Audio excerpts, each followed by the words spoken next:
ถึงจะเท่ากระจ่างมันเตอะนะครับเนาะปัจจัยว่าเท่าเป็นว่าเกิดเมินเนาะขอให้อายุยืนยาวด้วยสาววาสานะครับรับได้เงินหมื่นตื่นได้เงินแสนมาได้เกณฑ์ได้สัก400-500ก็ยังถือว่านักเกินอันขาแรงขั้นต่ำแล้วขวัญหลังกาขวัญหน้าแข็งมีบ่ามีแห้งอกแดงปะลึงเนอนะครับปันใหญ่ปันสูงปัจจัยกะปันพรคนเราบอกปันใหญ่ปันสูงคือใหญ่เปียงลุงคือสูงเปียงป้าเสียว่าป้าเป็นสูง140อันน่ะถึงจะเท่า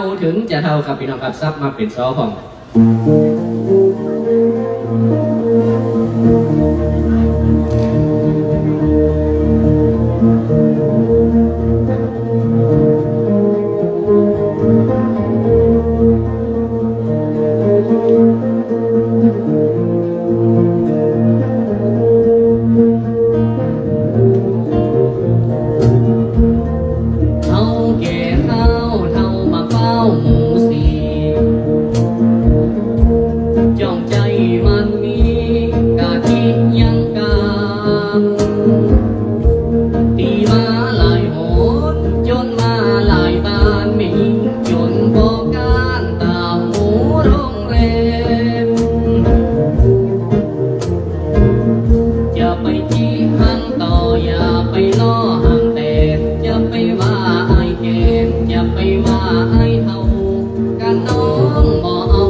ไปไหนมา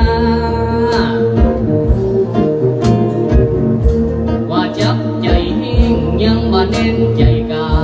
จับใจมอยาบ่จับใจคนไข้กันบ่เป็นของไผไอ้โมมมาเป็นว่าเท่าไม่มอง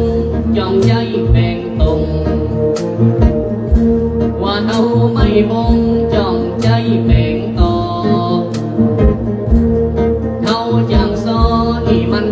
ตั้งนอกสาวหันยังหยอกพี่น้อยไปไหนมา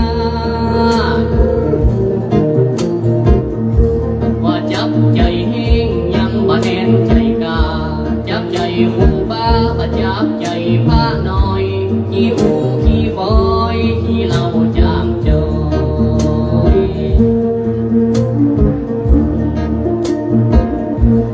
เท่าก็เท่าสองหัวหาง